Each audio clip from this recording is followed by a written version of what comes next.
Israel. So the resolution comes down. Hamas says, we'll give you back a couple dozen.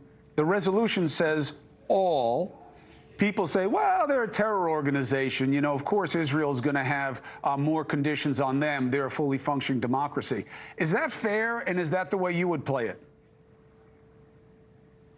Well, you know, I think, first of all, I think the most important thing for everybody to do is to express compassion for the people right now, particularly all the children who are suffering in Gaza.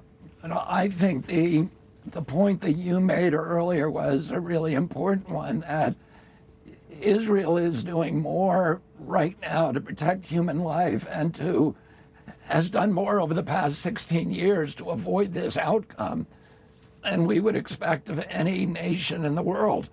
Hamas has bombarded Israel since 2006 with over 30,000 missiles and mortars. There are people in whole sections of Israel who I've talked to who have raised their children in bomb shelters. Their kids have PTSD. No other, if Cuba sent a single missile onto Miami, we would be there in an instant.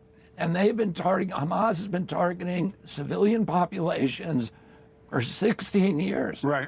With thousands of missiles sometimes. And since this attack, they've sent 9,500 missiles. So, you know, Israel has done something I think nobody else in the world has ever done, which is it built the Iron Dome so that it would not have to attack Gaza. What happened on October 7th with this attack was the worst slaughter of Jews since the Holocaust, made them realize that this was no longer just a tactical problem that they could deal with defensively, that it is now a strategic threat to the survival of their nation, and they need to go in there. And Hamas, of course, did not build bomb shelters for its civilian population. Right. It built tunnels, 1,300 miles of tunnel, or 1,300 tunnels, 300 miles for its fighters, and it's protecting them and using civilians as shields. So I think it's as you said, it's almost an insurmountable problem for Israel. So Bobby, how would you address, with your strongest base, which is younger voters, how they're handling it here and on college campuses, basically saying this is what Israel gets? Israel is an occupier. Israel is a colonizer, and October 7th was just a cry of the desperate from all of the oppression. And it's about Israel. That's the real problem here, not Hamas, which is the first time I've ever heard in America any kind of explanation for the actions of a terror organization. I mean, I think that there's just a tsunami of misinformation and kind of moral bankruptcy that we're seeing on the college campuses about this issue, and you know, the idea that Israel is an apartheid state because it's a Jewish state. Israel is the only nation in the region that does not have an official religion.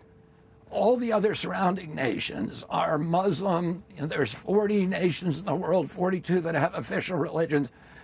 There is none in Israel. Israel is a free nation. It's a democracy. Palestinians in Israel can vote. They can hold political office. Even the prime minister and the president of Israel, if they win that vote, they hold positions on the judiciary. Every court, including the Supreme Court, they serve in the Knesset. A couple of years ago, a Palestinian judge, an Arab judge, convicted the prime minister of Israel for corruption. Israel has freedom in Gaza, you get the death penalty for selling land to a Jew. There are no Jews in Gaza. Oh, you look at this double standard that is being now applied to Israel's behavior compared to the behavior of all the countries around it. There's no other country that is a democracy in the region.